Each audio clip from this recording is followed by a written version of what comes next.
병은 몸에 나타난 잘못된 생활 습관의 실체이며 결과입니다. 내 몸에 나타난 병은 그동안의 생활 습관과 그것을 지배했던 삶의 태도를 스스로 바꿀 수 있는 소중한 기회입니다.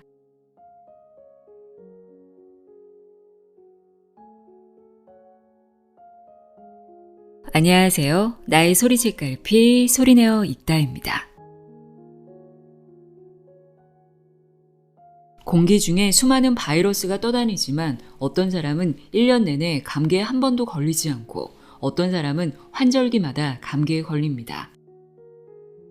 암도 마찬가지죠.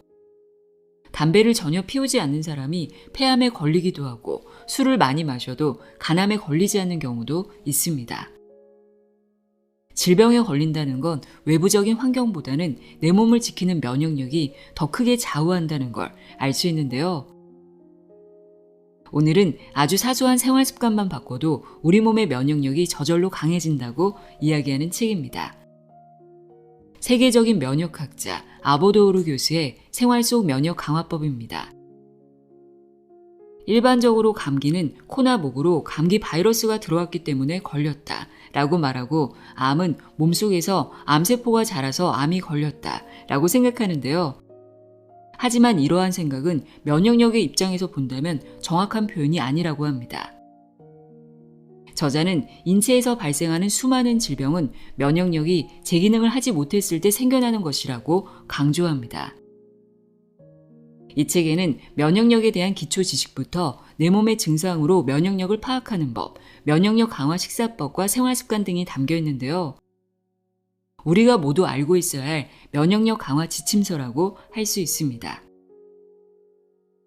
그럼 지금부터 한번 익혀두면 평생 써먹는 면역력을 강화하는 사소한 생활 습관, 어떤 것들이 있는지 자세히 알아보도록 하겠습니다. 생활 속에서 면역력을 강화하는 방법이 나의 건강을 지키는 가장 합리적이고 경제적이고 손쉬운 방법이라는 사실을 알 수 있는 그런 유익한 시간이 되었으면 좋겠습니다.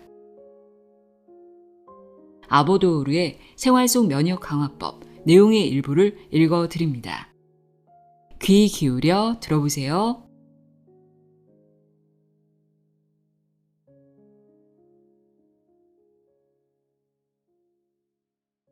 새롭게 아는 면역력의 비밀. 면역력은 어떻게 병으로부터 우리 몸을 지켜줄까? 몸속의 이물질을 감시해서 물리치는 백혈구. 사람들은 왜 병에 걸릴까요? 우리가 흔히 걸리는 감기와 생명까지 앗아가는 암은 왜 걸릴까요? 우리 주변에는 세균이나 바이러스, 곰팡이 등 질병을 일으키는 수많은 병원체가 공기 중에 떠돌아다니고 있습니다. 뿐만 아니라 수많은 암세포들이 하루에도 수없이 몸속에서 생겨나고 있습니다. 그러나 다행히도 우리의 몸은 이러한 암세포들의 공격을 방어하는 시스템을 갖추고 있습니다. 그것이 바로 면역입니다. 면역이 제 역할을 다하면 감기나 암, 그 밖의 다른 질병에 걸리지 않습니다. 다시 말해 병은 면역이 제대로 기능을 하지 못해서 생겨나는 것입니다. 우리 몸에 이물질이 들어오면 백혈구의 역할이 커집니다. 백혈구는 몸속에 들어온 이물질을 감시해서 병원체나 암세포를 물리치는 중요한 역할을 맡고 있기 때문입니다. 그런데 백혈구는 한 가지가 아닌 여러 종류가 있습니다. 먼저 대식세포 또는 매크로파지라 불리는 큰 포식세포가 있습니다. 또 T세포, B세포, NK세포 같이 알파벳의 첫 글자를 따서 부르는 림프구도 있습니다. 게다가 살균 성분이 들어있는 알갱이, 과립을 가진 과립구도 있습니다. 이처럼 이들 면역세포가 온 힘을 다해 우리 몸속에서 종횡무진 활약을 하고 있기 때문에 우리가 쉽게 병에 걸리지 않는 것입니다. 백혈구, 직접 병원균을 잡아먹는 몸 안의 파수꾼.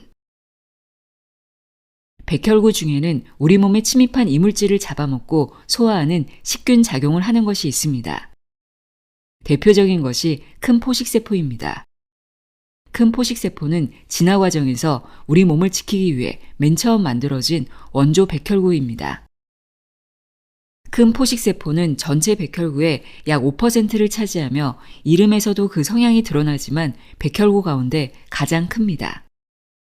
큰 포식세포는 아메바처럼 움직이다가 이물질이 침입하면 곧장 쫓아가 잡아먹고 분해해버립니다.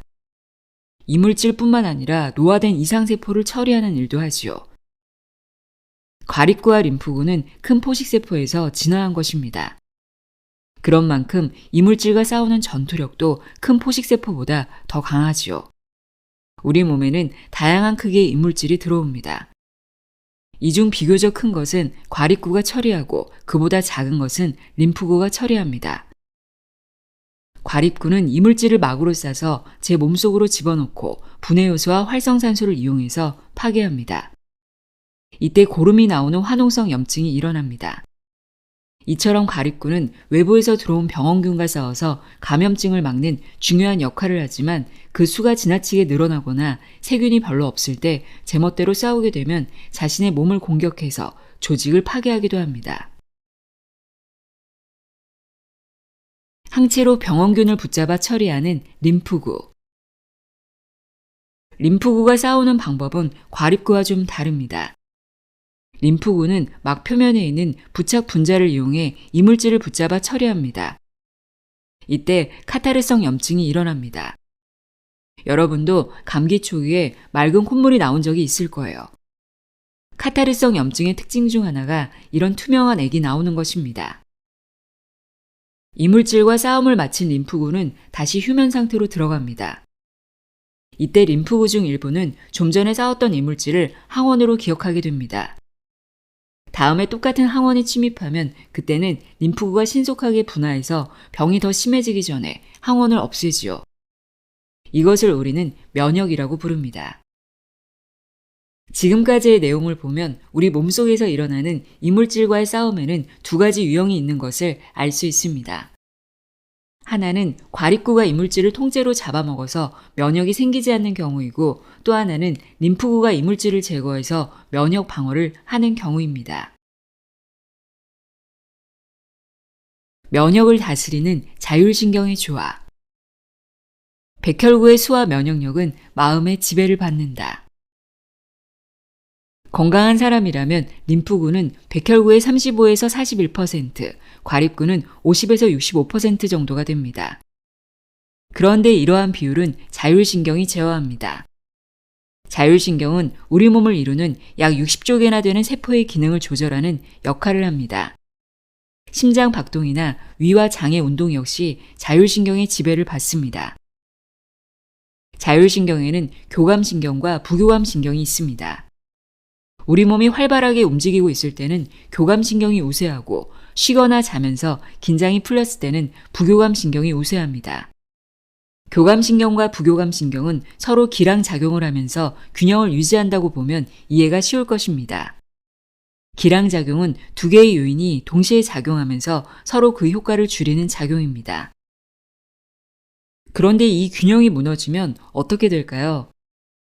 교감신경과 부교감신경의 작용이 균형을 잃으면 자율신경 실조증이란 것이 일어나 몸에 불쾌한 증상들이 나타납니다. 이런 자율신경의 불균형은 주로 고민이나 걱정 같은 정신적 스트레스에서 비롯됩니다. 이런 걸 보면 자율신경이 우리의 몸과 마음을 연결하고 있는 것을 잘 알 수 있습니다. 교감신경의 긴장이 지속되어도 문제가 나타납니다. 자율신경 실조증만큼 심각하지는 않지만 과립구가 늘어나서 화농성 염증이 잘 생깁니다. 게다가 대사가 지나치게 촉진돼서 나중에는 신체 조직이 파괴되기도 합니다. 그럼 부교감신경이 우세하면 어떻게 될까요? 교감신경이 우세하면 과립구가 늘어나듯 부교감신경이 우세하면 림프구가 늘어납니다. 조금 늘어나는 정도라면 괜찮지만 림프구가 지나치게 많아지면 이 또한 문제가 됩니다. 림프구가 지나치게 많아지면 별것 아닌 항원에도 과민하게 반응하기 때문에 알레르기 질환이 잘 일어나게 됩니다. 부교감신경이 몸과 마음의 긴장을 풀어줘 면역력을 강화한다. 면역력은 림프구의 작용에 의존하므로 림프구의 비율이 높아지면 면역력도 더 강해집니다. 그렇다고 무한정 높을수록 좋은 것은 아닙니다. 림프구의 비율이 적정 범위를 크게 벗어나 50% 이상이 되면 저혈압이 되거나 근육에 의한 발열이 줄어 저체온이 되고 암에 걸리기 쉽습니다. 우리 몸에서 혈액순환이 잘 안 되면 산소나 림프구가 몸 구석구석까지 제대로 운반되지 못합니다. 혈액의 흐름이 가장 나쁜 부위에 암이 생기기 쉽다는 것은 바로 이런 이유에서입니다. 한의학에서도 혈액이 한 곳에 정체돼 흐름이 순조롭지 못한 것을 어혈이라고 하여 건강이 매우 나쁜 상태로 봅니다. 암 발생 원인의 무려 80%가 과로나 불규칙한 생활로 인해 일어나는 림프구 감소에 있습니다. 나머지 20%는 그와 반대로 림프구 과다가 원인입니다. 면역력이 떨어질 때가 바로 암에 잘 걸리는 나이. 면역력은 30살을 넘어서부터 떨어지기 시작해 40살이 지나면 급격히 떨어집니다. 40대부터 과로나 스트레스의 허용량이 조금씩 줄어들다가 50대를 지나게 됩니다. 50대 이후를 암 연령이라 부르는데 그 까닭은 면역력이 약해져 암에 걸리기 쉽기 때문입니다. 암은 우리 몸속에서 생겼다가 없어지기를 반복합니다. 림프구의 수가 많으면 암세포가 초기에 사라지지만 나이가 들어 면역력이 떨어졌을 때 과로나 스트레스가 지속되면 상황이 달라집니다. 암세포가 쉽게 사라지지 않아 결국 암으로 악화되고 맙니다. 우리 몸에는 두 가지의 면역계가 있습니다. 하나는 눈물샘, 편도, 장관 등에서 세포의 이상 변화를 감시하는 오래된 면역계입니다. 진화 과정에서 비교적 초기에 성립된 것입니다. 또 하나는 가슴샘, 림프절, 비장 등에서 외래 항원에 대항하는 새로운 면역계입니다. 이것은 진화 과정에서 나중에 성립된 것입니다. 젊을 때는 새로운 면역계가 중심 역할을 하고 나이가 들면 오래된 면역계가 그 역할을 이어받습니다. 그러니 나이가 든다고 무조건 면역력이 약해지는 것은 아닙니다. 적극적으로 몸을 움직이고 자주 웃으면서 밝고 명랑하게 생활하면 나이가 들어도 림프구의 비율은 떨어지지 않습니다. 다시 말해 면역력을 지킬 수 있다는 뜻이지요. 내 면역력을 다스리는 방법. 자율신경의 균형을 잡는 것이 1단계. 나이가 들면 면역력은 을에 떨어지겠거니 생각하기 쉽지만 생활 습관을 바로잡기만 하면 노년에도 면역력을 높일 수 있습니다. 즉 평소에 규칙적인 생활 습관과 긍정적인 마음을 가지면 면역력은 충분히 강해질 수 있습니다. 그렇다면 면역력을 높이려면 구체적으로 어떻게 해야 할까요? 지금부터 효과적인 방법을 알려드리겠습니다.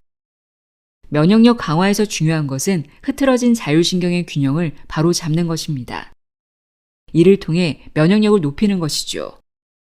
자율신경은 이름에서도 드러나듯이 내 의지와 관계없이 무의식적 상태에서 자율적으로 작용하는 신경을 뜻합니다.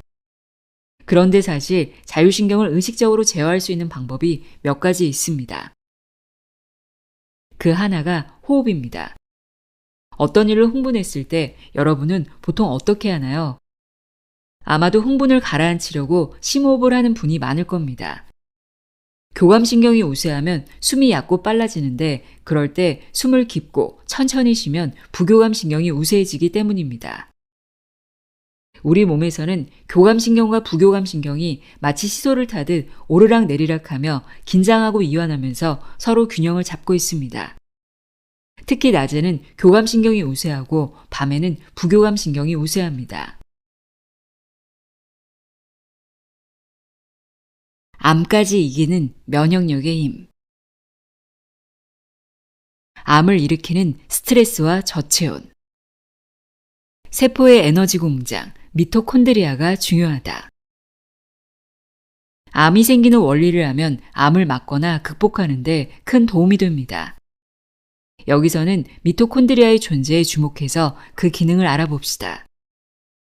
미토콘드리아는 우리 몸에서 에너지를 만들어내는 세포 소기관으로 세포의 에너지 공장이라 불립니다. 미토콘드리아는 우리가 먹은 음식물 속의 수소를 호흡으로 얻은 산소와 반응시켜 그때 발생하는 에너지로 ATP, 아데노신 3인산이라는 물질을 생성합니다. 미토콘드리아 덕에 우리는 매우 효율적으로 에너지를 얻을 수 있게 되었고 오랜 세월을 거쳐 오늘날과 같은 인간으로 진화하게 된 것입니다. 스트레스 때문에 교감신경이 계속 긴장해 있거나 쾌적한 온도에서 적당한 양의 산소를 공급받지 못하면 미토콘드리아는 제대로 활동할 수가 없습니다. 이런 상태는 암 발생과도 관련이 있는 것으로 밝혀졌습니다. 암은 세포의 격세 유전 현상.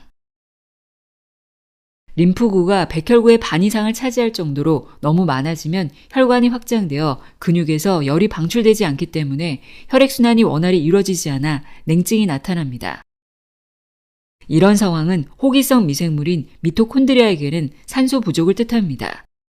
즉 미토콘드리아가 활동하기에는 환경이 매우 열악한 것이죠. 여기서 한층 더 상황이 악화되면 마침내 미토콘드리아가 에너지 생산을 멈추게 되고 인간 역시 살 수 없게 됩니다. 암은 어쩌다 몸에 생긴 비정상 세포가 아닌 정상 세포에 격세 유전이 일어난 상태라고 보는 것이 타당합니다. 격세 유전은 한 생물의 계통에서 우연 또는 교잡 후에 선조와 같은 형질이 나타나는 현상으로 생물의 성질이나 체질 따위의 열성 형질이 한 대나 여러 대를 걸러서 나타나는 현상으로 봅니다. 암의 근본 원인은 미토콘드리아가 살기 힘든 환경에서 고통을 이기지 못해 격세 유전이 일어난 데 있습니다. 따라서 암을 막으려면 미토콘드리아가 살기 좋은 환경을 만들어주면 됩니다. 그러려면 미토콘드리아가 쾌적하게 살 수 있는 온도인 37도씨를 유지하고 적당한 양의 산소를 공급해야 합니다. 다시 말해 늘 혈액순환이 잘 돼야 하는 것입니다. 피는 온몸을 돌면서 우리 몸의 산소와 영양을 공급해주기 때문입니다. 암에 걸리지 않는 체질을 만든다. 암은 정상세포를 위협하는 괴물이 아니라 우리 몸을 이루는 세포의 일부입니다. 살기 힘든 열악한 환경에서 어떻게든 살아남고자 격세 유전한 실체인 것이죠. 따라서 암의 무절제한 증식을 막으려면 원점으로 돌아가 미토콘드리아가 살기 좋은 환경을 만들어 주어야 합니다. 구체적으로 무엇을 어떻게 하면 좋을까요? 먼저 몸을 따뜻하게 하고 가벼운 운동을 해서 산소가 몸 구석구석까지 전달되도록 해야 합니다. 너무 오랫동안 몸과 마음을 긴장한 채 살았다면 지금부터라도 편안하게 만들어 적극적으로 부교감 신경을 활성화해서 림프구의 수를 늘려야 합니다. 면역력을 키우면 암뿐만 아니라 다른 질병에도 잘 걸리지 않게 됩니다. 뇌혈관 질환이나 심장 질환도 과로나 스트레스 같이 몸과 마음을 혹사하는 무리한 생활 때문에 일어납니다. 잘못된 생활 습관을 바르게 고쳐서 림프구의 수를 늘리면 혈액순환이 잘 돼서 혈관 장애도 저절로 치료될 수 있습니다. 면역력 강화 기초지식. 알레르기 질환이 쉽게 낫지 않는 데는 다 이유가 있다. 과거에는 주로 아이들에게 아토피 피부염이나 기관지 천식이 많이 나타났습니다. 그래서 어른들은 크면 저절로 좋아진다고 말하곤 했습니다. 이론상으로 보면 아이들은 원래 림프구가 많은데 사춘기를 맞이할 무렵부터 림프구가 서서히 줄어들기 시작합니다. 체질이 바뀌면서 알레르기 질환들이 낫게 되는 것이죠. 그런데 요즘은 꼭 그렇지만도 않습니다. 알레르기 질환의 증상 자체도 심해진 데다 잘 낫지도 않습니다. 원인은 여러 가지입니다. 운동 부족의 과식, 과잉 보호 때문에 부교감 신경이 강해져 과민 체질이 많아졌기 때문이죠. 게다가 호흡이나 음식물을 통해 끊임없이 이물질이 들어와서는 알레르기 반응에 방아쇠를 당깁니다. 이때 습진이나 가려움, 설사, 기침, 콧물 같은 증상들이 나타나지요. 그런데 이런 증상들은 모두 이물질로부터 몸을 지키려는 배설 현상입니다. 자율신경이 어느 한쪽으로 심하게 기울어져 있으면 그 균형을 잡느라 이쪽 저쪽으로 흔들리는데 기울기가 클수록 흔들림의 폭이 커지므로 증상이 더 심하게 나타나는 것이죠. 그렇다고 약에만 의존하면 안 됩니다. 특히 염증을 억제하는 항염증제나 스테로이드제를 함부로 쓰면 치유 반응이 억제되어 일시적으로는 호전되는 것처럼 보여도 약을 끊으면 더 심한 반응이 일어납니다. 약을 쓰는 것 자체가 우리 몸에는 심한 스트레스로 작용하기 때문에 면역력으로 충분히 이겨낼 수 있는 질병을 오히려 더 낫기 어렵게 만드는 셈이죠. 통증이나 붓기, 발열은 치유를 위한 과정. 병이 나면 흔히 통증이나 붓기, 발열 같은 증상들이 나타납니다. 이는 우리 몸의 면역력이 작용해서 병을 치유할 때 일어나는 반응입니다. 이런 증상들이 지속되는 것은 손상 부위가 아직 다 복구되지 않았기 때문입니다.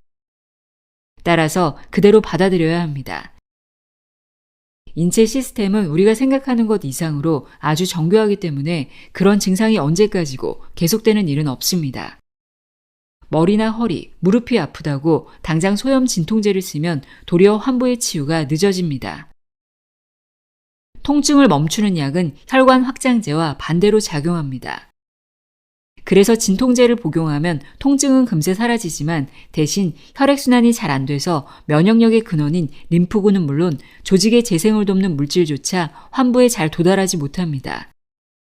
이 때문에 일시적으로 통증만 가라앉을 뿐 정작 치료되어야 하는 환부는 잘 낫지 않게 되는 것입니다.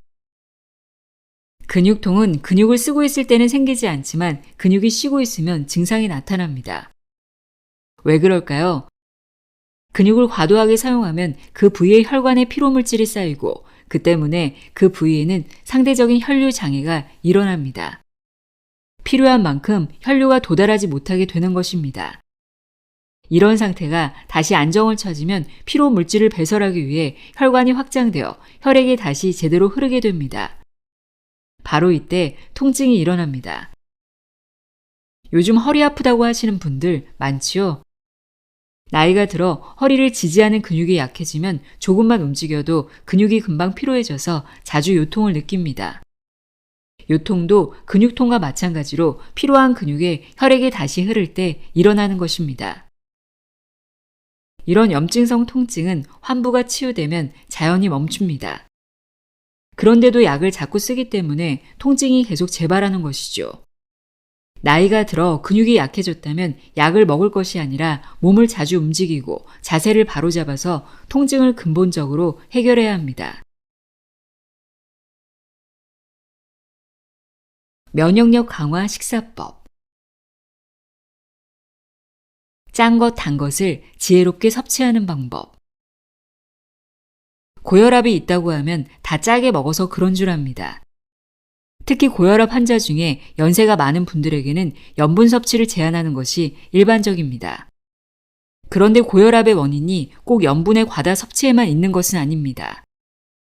우리가 생각한 것과 달리 과로나 스트레스 때문에 교감신경이 계속 긴장하여 혈압이 높아지는 경우가 훨씬 더 많습니다. 그렇다면 당연히 치료법도 달라져야 합니다. 염분을 제한하기보다는 과로나 스트레스에서 벗어나야 혈압이 내려갑니다. 고혈압의 원인뿐 아니라 염분에 관해서도 오해하는 분들이 많습니다. 염분이 무조건 혈압을 올리는 것으로 아는데 꼭 그런 것은 아닙니다. 정제된 소금은 혈압을 높이지만 바다에서 얻은 천연 소금은 혈압을 내리는 역할을 합니다. 나트륨염은 교감신경을 우세하게 하지만 마그네슘이나 칼슘, 칼륨 등의 미네랄은 그와 반대로 부교감신경을 우세하게 만듭니다. 여러분도 단 것 좋아하시나요? 단 것을 먹으면 긴장이 풀리고 기분 전환도 되지만 이런 효과는 오래가지 못합니다. 과자에는 정제된 당분이 들어있어 순식간에 흡수되지만 대신 지속시간이 짧아 효과가 떨어지면 도리어 불안하고 초조해집니다. 단 것을 먹으려면 일시적인 긴장 이완 효과 뒤에 찾아오는 이런 부작용까지 감수해야 합니다. 특히 아이들은 단 것을 많이 먹으면 차분하지 못하고 사소한 일에도 화를 내며 공격적인 태도를 보입니다. 똑같은 당분도 쌀처럼 알갱이 형태로 섭취하면 분해와 소화가 더디기 때문에 그만큼 부교감 신경이 계속 자극을 받아 긴장 이완 효과가 오래갑니다. 면역력을 높이는 6가지 식습관. 1. 신맛이 나는 고명을 배설 해독 작용에 활용한다. 식초나 매실장아찌, 신맛이 나는 과일을 먹으면 위장 기능이 활발해지고 배설 반사로 인해 부교감 신경이 우세해집니다.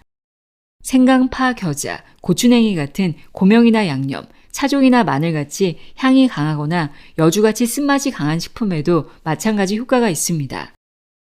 다량으로 먹을 수 있는 식품이 아니므로 조금씩 곁들여 먹도록 합니다. 2. 적당량의 수분을 섭취한다. 수분을 섭취해서 비뇨기계를 자극하는 것도 부교감 신경을 우세하게 만드는 방법입니다. 수분 섭취는 매일 땀이나 소변 등으로 잃는 수분을 보충해서 탈수를 막는 중요한 역할을 합니다. 섭취량이 많아야 좋은 것은 아닙니다.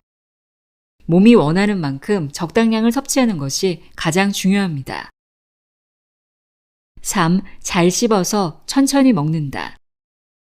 음식을 잘 씹어도 부교감 신경을 우세하게 할 수 있습니다. 시합 전에 선수들이 껌을 씹는 것도 부교감 신경을 자극해서 긴장감을 다스리기 위해서입니다. 식사할 때 꼭꼭 잘 씹어서 먹고 맛을 충분히 느껴가며 즐겁게 먹으면 면역력을 높이는 데 도움이 됩니다. 잘 씹어서 천천히 먹으면 음식의 소화 흡수가 활발해지고 포만 중추가 자극을 받아 과식을 막는 효과가 있어 다이어트에도 도움이 됩니다. 4. 전체 식품을 먹는다.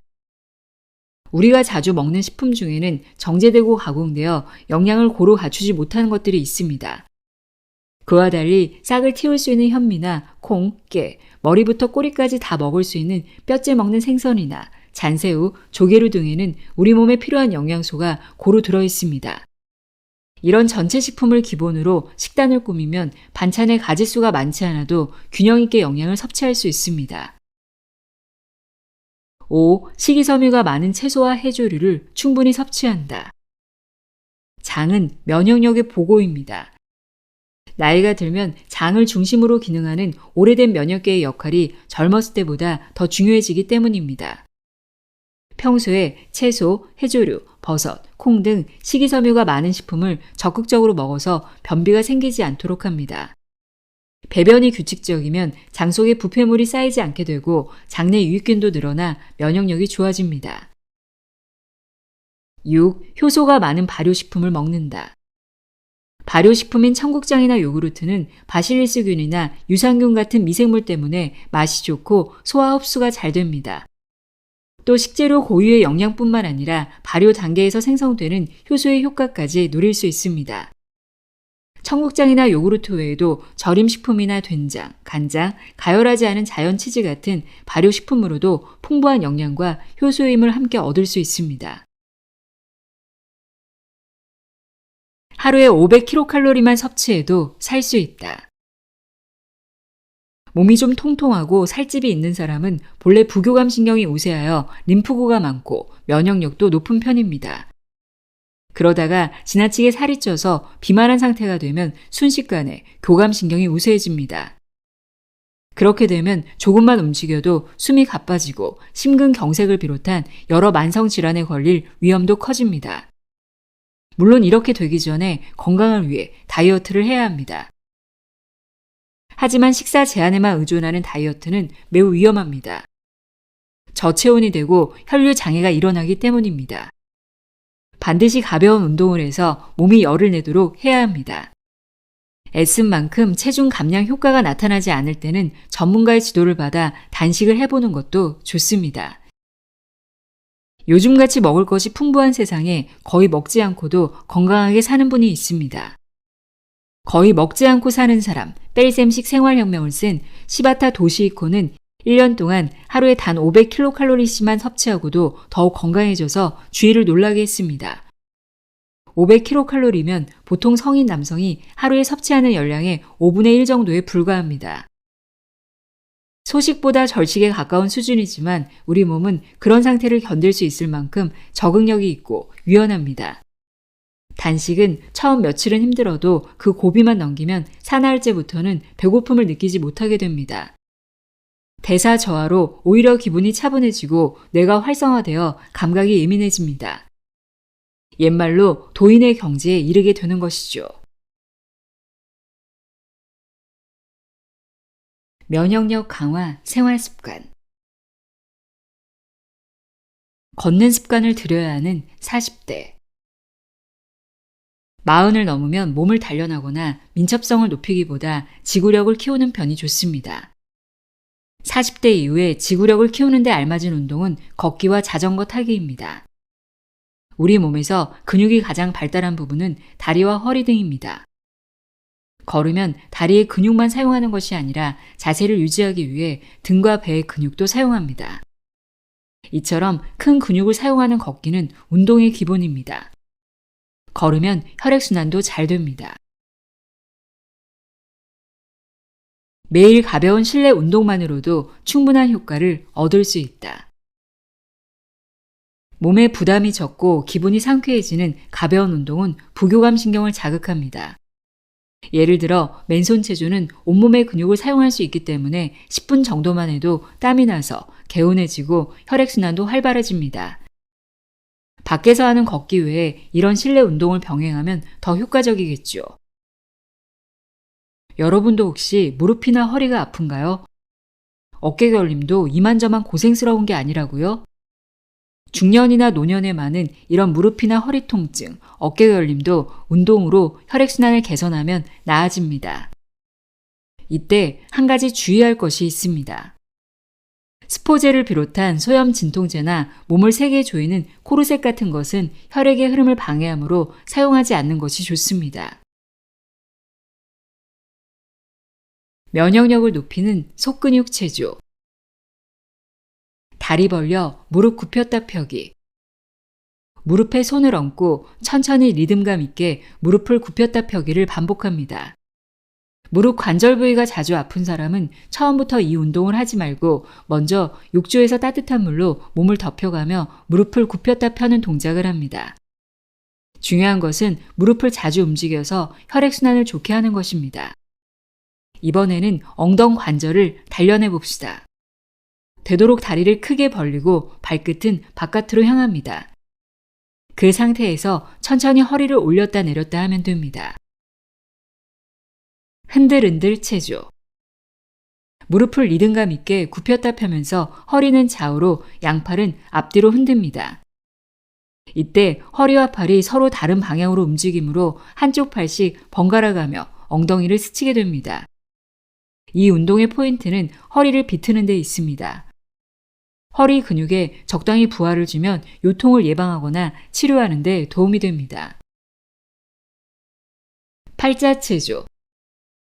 다리를 어깨 너비만큼 벌리고 섭니다. 양팔을 위로 뻗은 상태에서 허리를 돌려가며 몸 전체를 이용해서 숫자 8을 그립니다. 평소에 운동량이 부족한 사람은 특히 윗몸을 잘 움직이지 않습니다. 이 팔자 체조를 매일 20회에서 30회만 해도 팔과 허리를 중심으로 온몸의 근육이 단련됩니다. 팔 흔들기. 팔자 체조를 하면 팔이 좀 피로해질 것입니다. 그러면 이번에는 양팔을 시계추처럼 앞뒤로 움직여 봅시다. 이 운동도 팔자 체조와 마찬가지로 윗몸을 중심으로 단련하는 운동입니다. 어깨 관절을 움직여서 윗몸의 혈액순환이 잘 되게 합니다. 팔을 흔들 때는 되도록 뒤로 멀리 보냅니다. 어깨뼈를 의식하면서 흔들면 어깨 결림을 막는 데도 효과가 있습니다. 허약한 사람에게 좋은 족욕. 욕조에 앉아 천천히 몸을 덮이면 혈액순환이 잘 돼서 림프구가 늘어납니다. 림프구가 너무 많은 사람은 목욕이 자극돼서 몸이 개운해집니다. 비만인 사람은 열이 나서 신진대사가 활발해지기 때문에 다이어트 효과도 얻을 수 있습니다. 이런 과정을 통해 림프구의 수도 정상으로 돌아옵니다. 아주 뜨거운 물은 교감신경을 자극하기 때문에 면역력을 높이는 데는 오히려 역효과입니다. 이에 비해 족욕은 전신욕을 할 때만큼 체온이 급하게 오르지 않아 몸이 약한 사람에게 부담이 없습니다.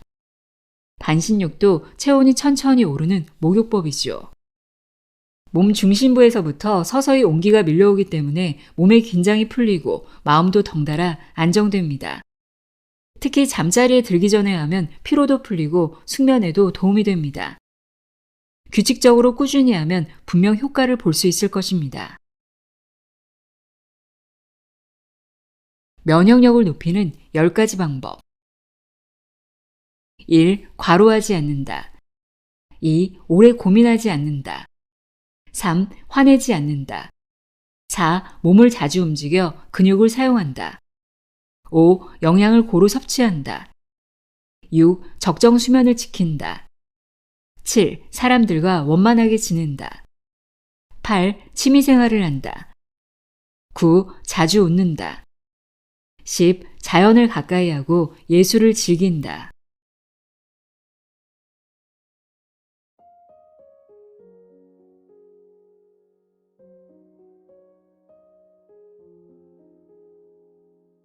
아보도우르의 생활 속 면역 강화법 읽어드렸습니다. 지금 나의 건강 상태는 매일 하는 식사와 생활 습관의 결과입니다.